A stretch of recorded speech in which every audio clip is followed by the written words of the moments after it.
Hey, Lamont, we appreciate that. Hi, everybody. I couldn't resist showing you that it's just, a regular Thursday at the office at the Knot. And I can tell you that neither Ellie or I are actually in that video. So anyway, thought that would be a good way to kick off our afternoon. So thank you so much for having us. I'm our Director of Trade Marketing and Education at the Knot, and I run our trade show programs, and I'm working with Ellie on bridal shows, as well as all of our education and getting all of our research out to folks like you guys who can use it.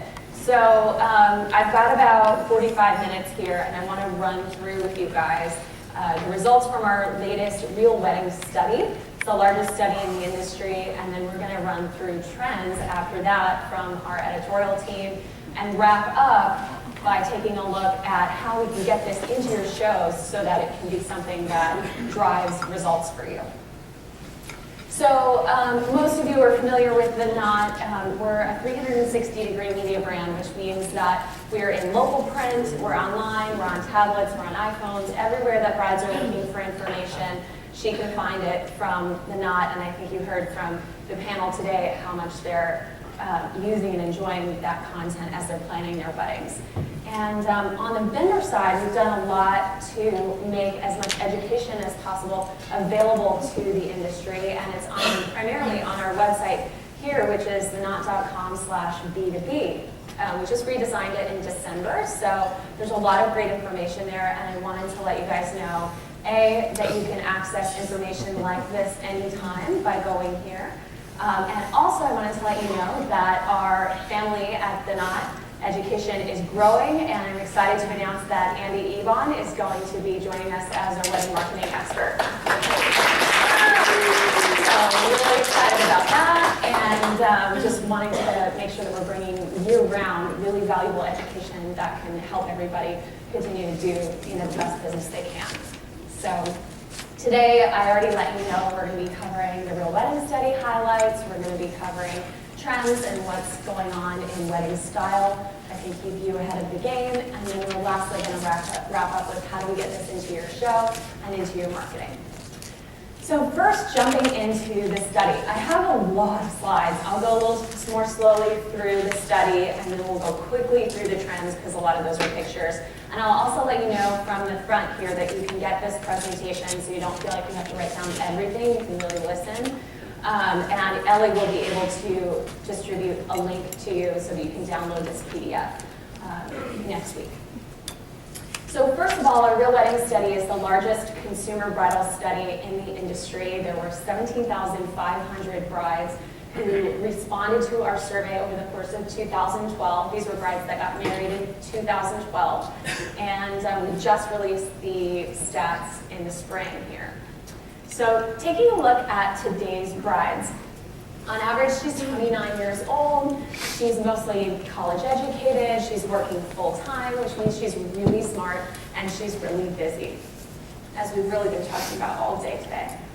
And she's got a really healthy household income, which means that her wedding budget is pretty healthy as well. Next, this is a big trend and something that showed up big time in our study this year, which is that she is mobile. 85% of brides own a smartphone, which means that she's looking for you on her phone, which really changes what we have to do as marketers and what we have to do at the Knot as a media company to reach this audience. It's made really a drastic impact on traffic patterns and the way that consumers are interacting with with media and looking for information online. They're looking via their phone, and I can't emphasize enough how much of this has changed in 1 year. Just the amount of usage that's coming from the mobile phones has been really dramatically growing in the past year to 18 months.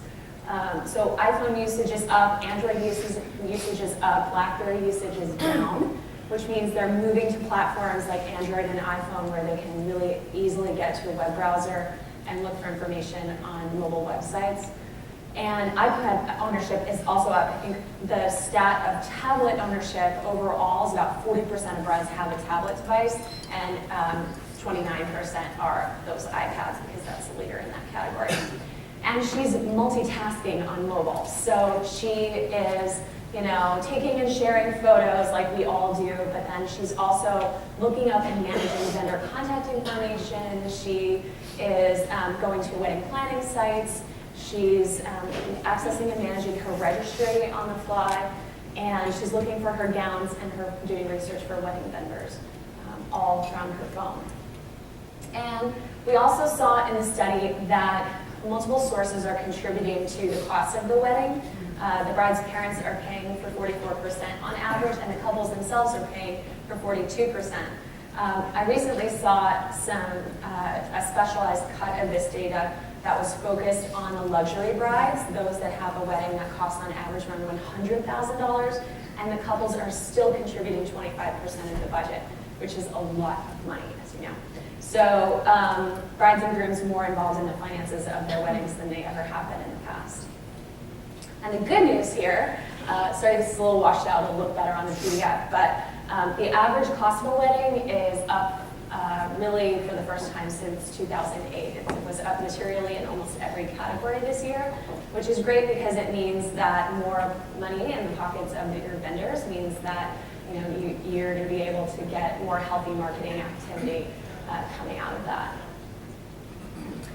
Like I said, you can see the green arrows on the near column here that's showing the difference between 2012 and 2011. And every category it's up. The one blue arrow is for reception bands, and that's down $40. It's basically flat. And that's just great news for the overall industry and for your vendor's ability to pay to participate in bridal shows and other marketing activities. One thing we saw as a growing trend in this year's study is that brides are really focused on having a signature element. They're really focused on their guests and making sure that their guests are having a good time. So with that, it's something that's making this more and more of an important vendor category to be thinking about having as much variety in this category as possible at your show, because it's something that almost every bride is going to do now, and that wasn't the case in the past. What is that in her hands in the photo? I'm sorry? What is that in her hand? I believe it's customized buttons. Oh, okay. Yeah, like personalized buttons with a little, or it could be candy. Sorry, it's a little hard for me to see as well. But yeah, all of those types of things, anything personal, anything fun like that is something that she's going to be interested in. Next, color trends. This is for you, Shannon. Color trends are, blue is the most popular color, and it's at 33% are using some form of blue. So that's been really popular. Granted, blue is a huge category. Anything from Tiffany blue to navy, and you're in there. So purple actually has been growing steadily over the last few years, and it actually leapfrogged over green this time. So purple is still growing, and it probably depends on your market if that is something that has been there for a while or is just arriving, but it's definitely a big popular trend. And gray is sort of replacing brown as the neutral accent color, so we're seeing a lot more gray weddings. And the brown, we used to do the brown and pink and the brown and green, that was cool like 5 years ago, is really on its way out. This shows you the whole variety of color palettes. I'm not going to get too into it. Ivory and white is still actually the #1 color that is often used in combination with another color, then followed by the blues, the greens, the purples, and it breaks down from there. So now we're going to jump into the trends portion. There's, I think, 9 or 10 of them. And we're going to fly through slides because there's a lot of just pictures that'll be good examples to help you understand what I'm talking about. But before I jump into the actual trends, I wanted to talk to you about where these come from, just because very often in different markets, it can be difficult to get a sense of what the trends are at any given time, but it's not hard to do. It's just that sometimes the national trends don't translate down to a particular market. And I want to show you how we look at the market around us in order to pull those trends out so that you guys can be a little bit more equipped to sense where those things are starting to happen. So the first place that our editors are looking is in popular culture. So movies and television, who's obsessed with Mad Men, and and Downton Abbey. Those are the kinds of things that have a big influence on our imagination and our style. Fashion and celebrity also has a huge impact. You know, what celebrities are doing in their wedding. I know the royal wedding had a huge impact. So that's something to keep an eye on. Also technology and social media. So these are the sites where very often the trends will come up first. So if you're looking on Refinery 29 or Vogue, or even what you're seeing people post a lot on Instagram, you'll start to get a sense of what's really popular, what's now in your particular market. And then our editors are getting ideas as they're moving through our content development process, because we're publishing regional magazines in 17 markets across the US twice a year and 4 national magazines a year. So the fashion folks and the weddings editors are going through and really looking at all the designer collections and putting together, you know, stories around the themes that really stand out for that particular year. And then we're also getting inspiration from real life, because all of those issues, as you know, contain real wedding stories that have real examples of real weddings that happened in that particular market. And to get to those 5, they might look at 100 or 150 different weddings. They're getting a real sense of what brides are doing in real time, which is pretty cool. So now I'm going to jump into the top 10 trends, and after that we'll talk about how to make this a little more practical. So the first one is Great Gatsby glam. As you guys know, The Great Gatsby, the Baz Luhrmann adaptation of the film, is launching this summer. And Tiffany is all over the fashion magazines with Art Deco jewels. Carey Mulligan's on the cover of Vogue this month wearing them. So this is going to be a massive, massive trend in terms of wedding style. So here are some of the stills that I just took from the trailer. And as you can see, this is roaring 20s to the max. There's like zebras in the pool, and it's crazy, right? Confetti and balloons and fireworks, and this is like for the over-the-top bride who wants to have that like classy, historical kind of touchstone. So of course it's hitting fashion first, that 1920s glamour look with silk and satin and that long silhouette, so you're gonna see a lot of those. Some details that we've published in our magazine, you're seeing a lot of the deco styling on an old-fashioned Prohibition era styling on menu cards and table cards and placeholders and those types of things. And you're also seeing a lot of traditional tableware, because it came out of this 1920s like opulence that then, you know, was made a lot more fun as they moved into that era. For food, we're seeing a lot of like over-the-top appetizers, like pairing an appetizer with the spirit that goes with it. So this is an example of a Chardonnay that's been paired with a certain type of brie that's on a slice of pear, and they're served together, which is just sort of like an extra fun way to liven up your cocktail party. And it works for every budget. You can do caviar and vodka, or you can do tacos and tequila.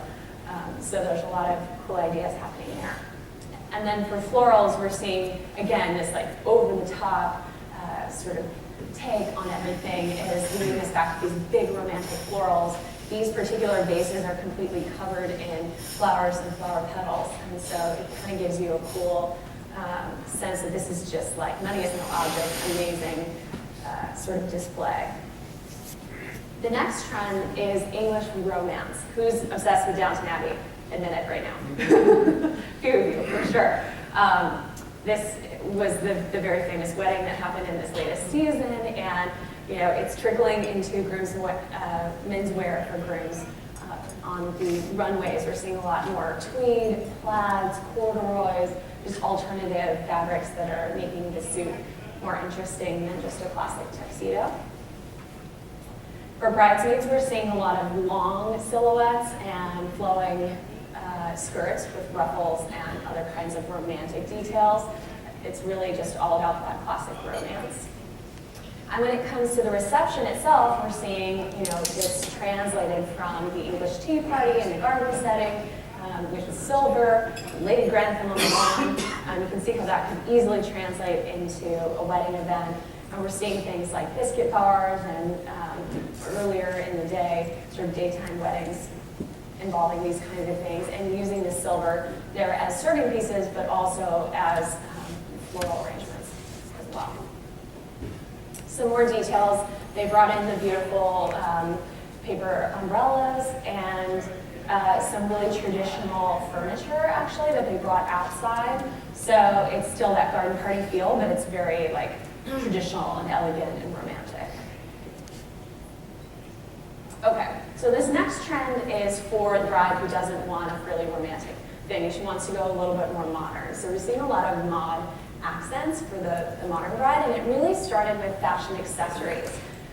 The necklaces and those sort of lucite elements and these shoes on the bottom, I'm still trying to find them somewhere. They're made of hearts. Who doesn't want to wear those, right? And it's in purses as well, and so we're just seeing that kind of carried over into the wedding reception. It's all about bold colors or bright colors and bold shapes. So you've got the bold stripe in this one with bright colors that are really creating a really cool optic effect. This was a table that was styled by Kate Spade.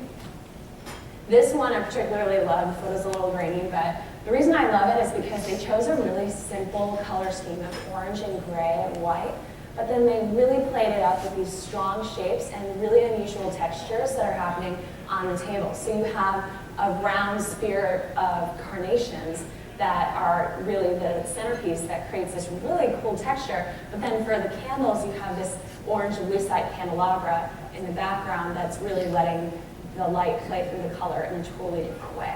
So some interesting ideas coming out of this trend. Here's another example. You see the bright yellow circles was a theme in the wedding on the left with the balloons and then the little floral pom-pom on each table. And on the right, they let the venue do all the talking, and they did a completely stark white table to really let the venue stand out. It's also coming to the buffet. This is an example of how they used the vegetable sort of buffet, communicate those shapes and colors in a really visually dramatic way. And they've got, I love how they actually use vegetables as floral arrangements with the flowering cabbage and artichokes. So that was kind of a cool example. And this is another way that you can take that. This is some ceremony decor that they just did with paper chains using the colors yellow and gray. Okay, our next trend is for those who want to get married in the country. They're not city people, they want to be out in the country, but this year, the ranch wedding is kind of getting that elegant upgrade, which is great. We're kind of done with the raffia and mason jars, and we're going to make it fancy because it's our wedding after all. So this was kind of started by the David Lauren and Lauren Bush nuptials that were a few years ago, and they got married at the Ralph Lauren Ranch in Colorado. But they did it in like tails and vintage lace, and they did it in this really elegant and upscale way, and I think that really sparked something for a lot of people that were tired of the casual ranch wedding. And so the picture on the left, you can see there's so many design elements in that, and some really traditional chairs that they've mixed up a little bit. So it's about kind of having 1 foot in nature and 1 foot in a traditional design. Here for beauty, we're seeing a lot more of this sort of rustic beauty that's been refined, but it's not too perfect. So you get that sense that you're out in nature and she's just naturally beautiful.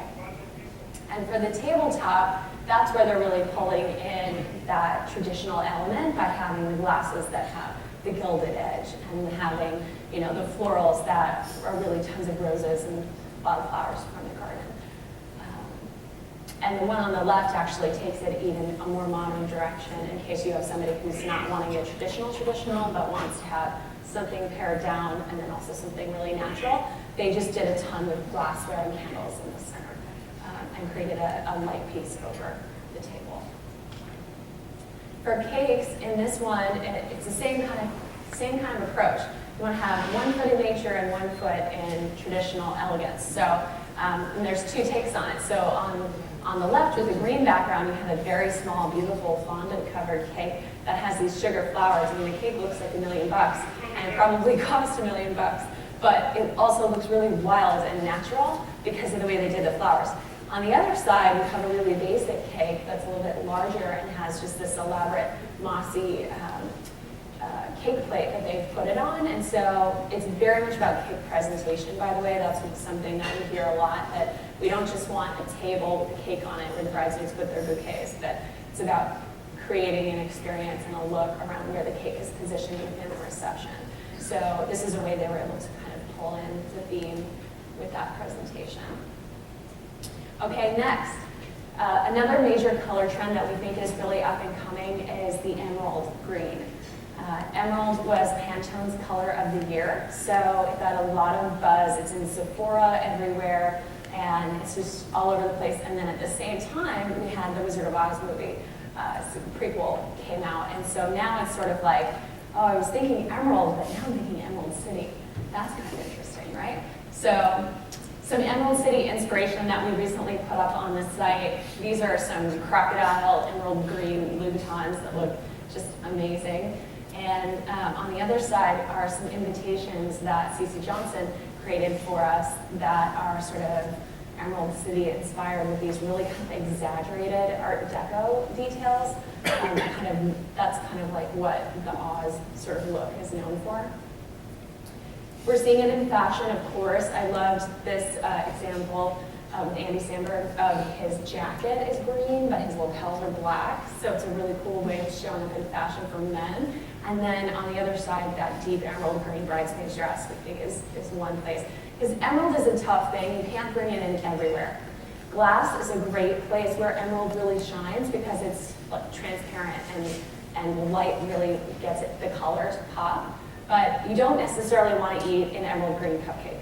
You know what I mean? Like the Shamrock Shake is for St. Patrick's Day, and that's the only day I want to be eating something that's that green, right? So you want to think about incorporating it into your linens, into your glassware. Menus and napkins is another great place to bring the color in. It's just so saturated. You want to make sure it's in something that's going to be like a clean material that people don't mind interacting with such a deep color.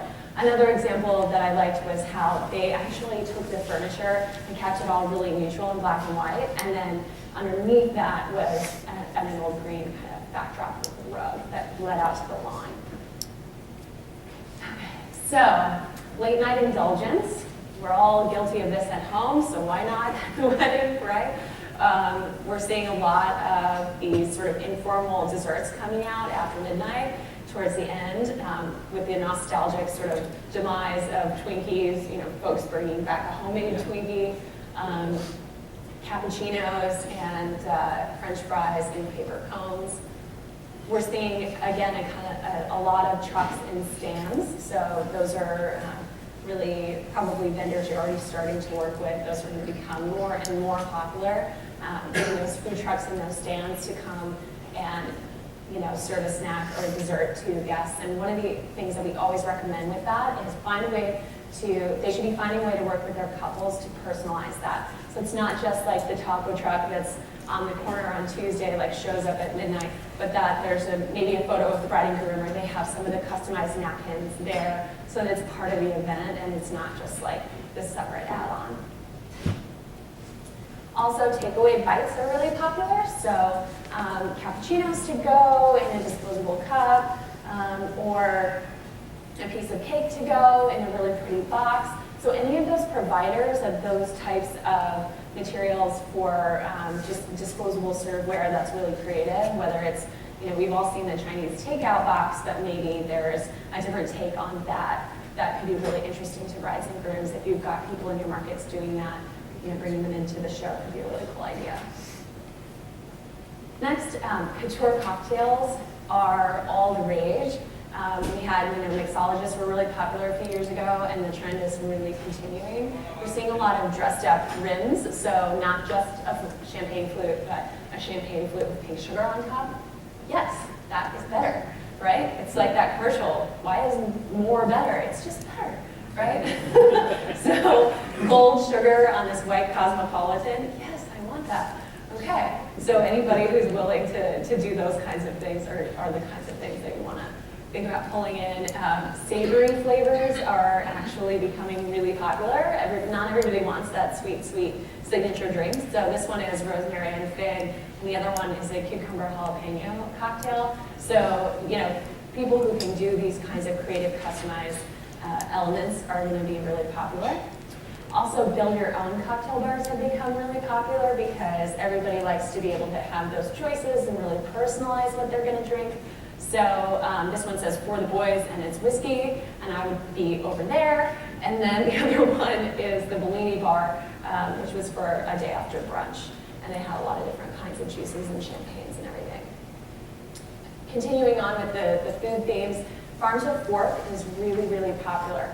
So folks are wanting to make sure that their food isn't trucked in from all over the place, but that they're able to work with local merchants who are going to sustainably and in an eco-friendly way, bring in food that's really fresh and is a signature element from the area where they live or where they're getting married. So some examples of that, these are little grilled cheeses with the heirloom tomato on top. The protein stuck on skewers or carried around, and people can take what they want as they go along. Just because it says farm to fork doesn't mean that you can't use a local fishery or seafood place to do, like this is from a clam bake that happened in the fall. And then for table design, when you have a wedding that's focused on the food, the tables are going much more simple because they want the food to really be able to stand out and to not have to compete with the centerpiece. So I loved this example because it's got a really neutral color scheme, really simple glassware, and all white flowers. Next, guest lounges are becoming hugely popular. They are popular already. They're only continuing to evolve, and people are getting more and more creative with that. In this photo alone, you can see about 4 or 5 different types of seating that they've combined together. And the thing that's nice about this is whether it's for a cocktail hour or for the reception afterwards, it gives guests the ability to move around. There's nothing worse than being stuck at a really long table next to somebody's aunt that you don't want to talk to. And so brides and grooms are realizing that we need to create like a fun lounge type environment where people can really move around and talk to each other. Some creative examples, if you've got somebody that's into that mod theme, anybody that can bring in retro or really design-oriented rental furniture is going to do really well. Brides and grooms are really interested in not having just the traditional shibari chair or even the Louis Ghost chair, but doing something that's unique or really interesting that way. And there are other opportunities around this trend, personalized pillows, other kinds of decor outside, the draping that they're doing to really create sectioned off seating areas is also another type of vendor that they may be interested in bringing in. And lastly, guest entertainment, like I mentioned earlier, is really, really a growing trend. This is an example of a bride who took some DJ lessons and DJ'd a very small portion, a little mini set during her reception, and everybody loved the idea and had such a fun time watching her get involved with the music in that way. I think a lot of DJs think it's a terrible idea, but there are a lot of folks that are doing it. So also for guest entertainment, for example, the folks on the left, they had their wedding at the Plaza, but they actually rented a double-decker tour bus in New York City to take their guests from the ceremony site to the reception site, and they got a really cool photo op out of it. In the middle are some custom craft beers that were created just for that couple because beer was a passion of theirs. They have a Mad Lib style guest book. That was a really fun activity for guests to interact with rather than just signing something, but giving them either serious or in jest wedding advice for the happy couple, which they probably got some really interesting ones. And then all of the props for the photo booth. The photo booth is a photo booth, but the props make it, at least in my opinion. So people that are doing creative, modern things with props, I think are going to be really well received. So I'm going to give myself a little time check. I have another, okay. So now that we've really blasted you with a whole bunch of stats and all of these trends, how can we work these into the show so that this helps you get noticed by more brides? One thing I think is really important is to have hot vendor categories featured at your show and to talk about those in advance to build buzz. So photo booths, always, you guys are already doing that. Food trucks and stands, anything that's really interesting or popular locally, getting them involved, and maybe they haven't thought of themselves as a wedding vendor yet, but they need to be. And so that's a great way to reach out to folks locally and get people excited to come, especially if they're giving samples. I'll come. edible favors, like we talked about. Vintage decor or unique furniture rentals are really going to be things that are appealing to brides right now. Mixologists talking about different kinds of cocktails and different garnishes and flavorings. DJ lessons, and then anything else that's really innovative guest entertainment is going to be really appealing. Next, you want to think about standing out with strong visuals. I pulled a couple of examples from a couple of our clients. The Great Bridal Expo was using this really awesome underwater picture of this bride that's sort of like diving in, and that's a great way to create this visual interest that makes you want to read what this email is about. This other one is Randy to the rescue, from the wedding guys, and really grabbing people with a recognizable face. If you have that involvement in your show, you want to leverage that as much as possible. In general, when we think about choosing photos, you want to think about, number one, only using shots from a professional. You want to stay current within 1 or 2 years because, as the ladies know, if the shoes or the hairstyle are 2 or 3 seasons out of date, it's obvious. You can really tell. Like, oh, we're not doing pointy toes anymore. That must be old, right? So, got to keep it fresh. Next, photos that have good lighting so you can really see what's in them and so that it really pops off the screen, especially if it's going to be for online usage. You want to show things in their natural setting, not just an empty ballroom or anything that's an empty space or an unused thing, but while it's in action. And then you want to make sure that you're telling a story and creating an emotional connection with the bride. And I don't have it here, but there's a jewelry store near us in New York, and the main photo on their page is a picture of a woman who's hugging her fiance, and she's looking at the viewer, and she has this big ring on her finger. And you just can't not look at her because she's catching your gaze. And so it's a great way and a great example of how you can create an emotional connection with someone with the photos that you use by following some of those tips. Next, I wanted to encourage us to think about refreshing our website with all of these things in mind. We refresh at the Knot at least every 2 years. And I gave you a blast from the past here. This is our very first screenshot from 1997. It's really small because it was back when we were on AOL. And as you can see, our logo is totally different today. Everything about our site is totally different today. If you followed us over the years, our latest iteration, the Knot logo isn't even blue. Crazy, right?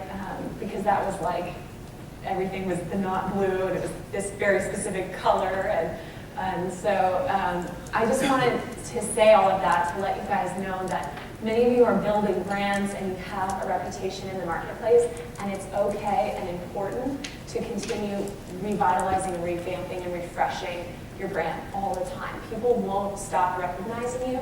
They'll just recognize that you did yourself a facelift, and it looks great, and they want to know that you're modern and current and with it and forward-looking, and it's important to keep revisiting that every 18 to 24 months or so to make sure. Because especially in the weddings industry, we are getting a brand new customer every year who has never interacted with us before. And what that means is she's coming to you with expectations based on everything else that she sees online. So we have to compete and keep in step with people like Refinery 29 and Vogue and all of those other places, People.com, all those other places where she's looking online. That's what she's used to. So when she comes to us, she has to get a consistent experience where she's going to be like, whoa, this is old, right? So some design trends for modern brands. This was something that I thought would maybe be helpful. Like anything, there's always trends, right? So when it comes to websites, there's trends too. And right now the trend is a really clean layout with a white background. People like the feeling of space, of being able to kind of dive into a site and feel like they can still breathe, not being hit with something really visually dense. They're really loving photo-driven content. I think this is almost completely a symptom of Pinterest. People love the ability to look at lots of photos at once. And so being able to, browse through your information in a photo-driven way is going to be really valuable for her. So pinboard style, large format photos, like I said, that jewelry store with that one image where she's looking at you, it's really powerful and it can make a good impression. You want to get rid of any area where you have too much text. Nobody has time to read anymore on the internet anyway, unless you're like reading a news article. So you want to trim down your text as much as possible. Get rid of any blue hyperlinks that are kind of old. It's the same thing like Alan was saying this morning. What does it say if you have an AOL email address? The same thing. If you have blue hyperlinks, it says you're 10 years ago, and you don't want to be sending that message. Same with any like center or left aligned sites, dark backgrounds somewhere. It just makes you look behind the times. So I'm showing you some good examples. This is a great example from Will and Shannon of their site that have that large format photo. It doesn't have to be a complicated homepage. They've got their show information, their contact information, everything's right there in a large format for their images. Yeah? Hi, Laura. I'm sorry. Forgive me if you answered the question I'm about to ask, but when you said blue hyperlinks, Yeah. what's the alternative? Oh, so in the past when we created a hyperlink, it automatically made it blue.